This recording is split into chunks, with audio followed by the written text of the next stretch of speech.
Jangan lupa like, komen, dan subscribe channel YouTube TVRI Bengkulu dan nyalakan lonceng notifikasinya.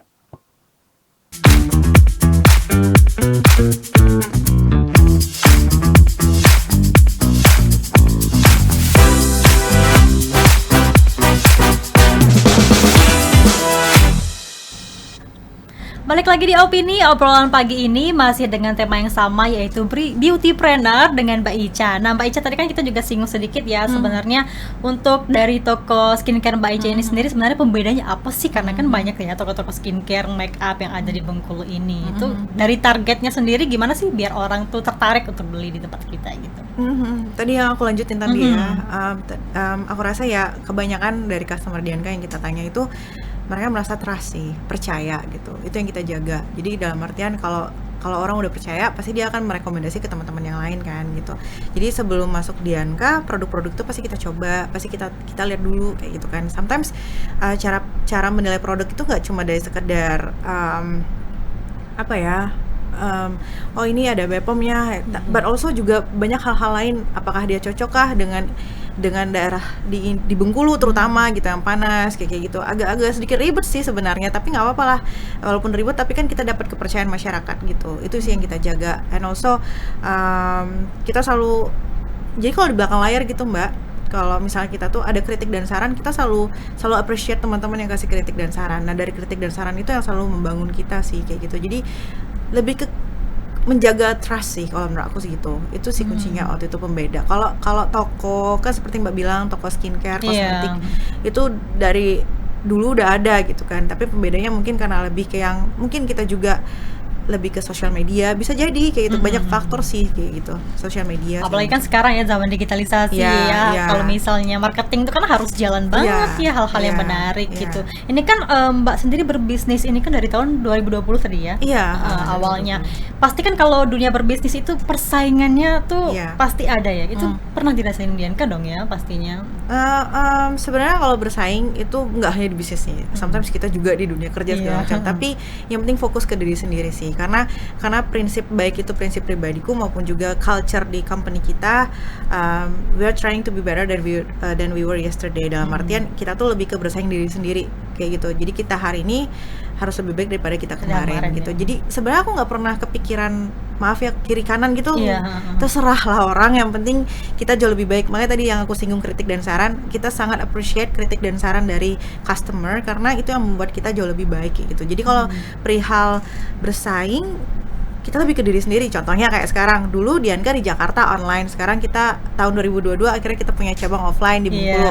Dari yang 2022, 2023 kita harus punya 2 lah atau tambah lagi. Nah kayak gitu, jadi tahun ini kita 1, tahun depan kita 2, lebih ke sana sih. Jadi kayak yang kalau hari ini kita ngerjain 5, besok 6 atau 7 gitu. Yang penting ada progress terus menerus. And sometimes it's okay kalau misalnya kita ada, tadi kata Mbak bilang kalau ada ups and downs, karena emang dalam proses untuk jauh lebih baik pasti ada ups and downs-nya, dan itu sometimes bad days itu is just a day gitu kan. Jadi dalam artian nanti kalau misalnya teman-teman ada yang mencoba untuk entrepreneur atau misalnya beautypreneur juga, yang ketika satu hari itu rasanya berat banget, itu belum tentu kedepannya juga begitu gitu kan. Bisa jadi ada yang lebih berat lagi malah ya. Nah, jadi bukan berarti hari ini gue harus selalu baik. Satu hari mungkin mundur dulu nggak apa-apa, semacam ketapel untuk besoknya jauh lebih baik kayak gitu. Jadi kalau balik lagi ke bersaing, terus juga apa yang bisa pembeda, kalau aku lihatnya Dianka in general ya, itu palingan kalau dari customer mungkin kita dapat trust, itu kita alhamdulillah banget dapat kepercayaan masyarakat karena taktik kita tadi itu kan strategi kita, jadi produk-produk kan banyak banget tapi tetap kita harus selektif kayak gitu. Jadi kita mau customer tuh merasa aman ketika mereka belanja di tempat kita kayak gitu. Berarti yang pertama itu kepercayaan dari konsumen terlebih dahulu ya. Tadi kan Mbak juga bilang ya kalau misalnya Mbak tuh filter terlebih dahulu ya produk-produk yang dijual di toko Mbak sendiri. Itu berarti satu persatu dari sekian banyak jenis produk itu? Tapi kan tim Dianka juga cuma aku sendiri. Jadi kita ada tim yang bagian ini nyobain kosmetik, ada tim bagian ini nyobain skincare, and then kita benar-benar lihat, misalnya contohnya ada satu brand nih, brand A, itu kan misalnya brandnya gede banget nih misalnya, terkenal, tapi nggak semua produknya kita masukin kayak gitu. Ada juga, oh ini nggak usah deh gitu, kayak gitu, detail selektif kayak gitu. memang sih balik lagi ke customer yang yang tahu kan keinginan mereka. Tapi kalau emang ada 1-2 yang nggak ke cover sama kita ya nggak apa-apa, as long as dia pun juga nanti next time-nya merasa percaya ketika mereka dapat produk yang mereka mau kayak gitu. Lebih ke sana. Kan ini kan tadi dicoba dulu Mbak ya produk-produk yang Sure. akan dijual nanti. Tapi kan ini resiko untuk wajah kita kan juga rentan ternyata ya kan. Ya Sampai akhirnya bisa dicoba sama konsumen gitu kan. Iya, ya nggak apa-apa. Mau gimana? Semua produk dicobain ke muka Iya, berarti ya. iya, ini aku aja bolak-balik kemarin minggu lalu aku jerawatan terus, tapi nggak apa-apa sih, kayak dalam artian ya itu resikonya kayak gitu. Tapi balik lagi ya, misalnya walaupun udah dicoba di aku atau misalnya di tim Dianka, tapi ada juga customer yang nggak cocok, ya karena kita nggak semua wajah yang kita coba kan gitu. Nah, paling kan kita kasih edukasi juga ke customer what happens segala macamnya, and then do's and don'ts-nya kayak gitu sih, lebih ke sana. Berarti sejauh ini menerima kritik dan saran dari teman-teman customer juga Harus. ya? Aku minta kadang sama teman-temanku, kadang misalnya ada beberapa teman gitu kan, kalau mereka lagi datang aku minta banget kayak gitu untuk kritik dan saran, karena itu tadi kalau bersaing aku nggak mau tahu orang lain gitu, tapi aku mau tahu diriku sendiri apa yang harus aku update kayak gitu. Makanya begitu juga dengan Dianka gitu kan, kritik dan saran itu yang aku benar-benar dengar gitu. Jadi bersaing dengan diri sendiri sih. Dianka pun juga begitu. Tapi dari toko kosmetik Mbak ini, toko skincare ya, toko skincare Mbak ini sendiri, berarti target dan juga pasarannya itu dari marketingnya ya? Dari hal-hal unik yang diposting seperti itu, karena harus menarik dan juga menarik minat masyarakat untuk datang gitu Iya, kan? betul. Skincare dan kosmetik sih Mbak, ada 2 sih kan. Skincare dan kosmetik ya, dua-duanya skincare dan ada. kosmetik ada semua. Jadi kita lebih ke yang selain itu juga taktik kita tadi kan untuk dapat trust dari kepercayaan masyarakat segala macam gitu kan, tapi juga kita mendeliver itu di sosial media kayak gitu. Jadi customer pun juga ngerasain gitu. Berarti tim kreatifnya harus benar-benar kerja ini ya, harus tahu hal-hal unik dan juga yang update gitu kan? Benar.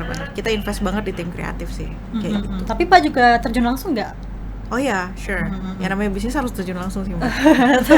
Karena kan kita mau nerak minat masyarakat tadi ya. Iya. Hal-hal yang unik dan juga menarik agar produk-produk kita ini dapat dilihat oleh orang-orang gitu kan. Karena kan nggak semua toko juga punya produk yang lengkap seperti itu ya sebenarnya kan. Gitu sih. Itu sih Mbak. Oke Mbak, oke. Ini Mbak sendiri kan tadi kan mencoba kosmetik sebelum dipasarkan tadi ya. Sebenarnya kalau Mbak sendiri ada terpikir nggak untuk buat produk sendiri? Udah ada sih, udah ada alhamdulillah. Tapi memang belum banyak activity marketingnya gitu. Kita masih kecil-kecilan kayak gitu kan, belum yang gede banget kayak brand-brand lain gitu, belum gitu kan. Kita masih ya namanya juga anak baru gitu kan, masih belajar segala macamnya. Tapi gitu. sudah ada produknya Sudah. Mergic gitu. Jadi Mergic ini, nah kalau produk kita sendiri ini, nah karena kita emang selamin banget apa sih customer mau kayak gitu, yang rata-ratanya gimana, kita kan ngambil yang garis besarnya kan. Oh ternyata walaupun misalnya produk Korea di Indonesia gitu, sometimes iya ada yang cocok, ada yang bagus segala macamnya, akuin gitu kan. Tapi in general between Korea dan Indonesia tuh secara Suhunya weather beda. ya. Makanya si Mergic ini kita concernnya terhadap tropical climate friendly. Jadi skincare dengan kualitas yang sama, dengan ingredients yang berkualitas gitu kan. Tapi cocok untuk daerah di tropis. Oke, gitu. Mbak, kita jadi senang. Nanti akan kita bahas lagi terkait dengan tema kita yaitu beautypreneur. Pemirsa, kami akan kembali setelah jeda pariwara berikut ini.